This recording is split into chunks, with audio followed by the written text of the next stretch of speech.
Hello friends, नमस्कार। तैयार हो जाइए एकदम होली में गाना मचाने के लिए।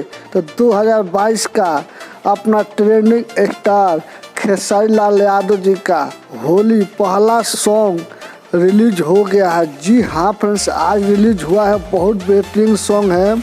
आदिशक्ति फिल्म यूट्यूब चैनल पर रिलीज हुआ है 2022 का पहला होली सॉन्ग। जी हाँ फ्रेंड्स, जी सॉन्ग का नाम है भतार जब भारत जाएंगे। जी हाँ फ्रेंड्स, भतार जब भारत जाएंगे बहुत बेहतरीन सॉन्ग है।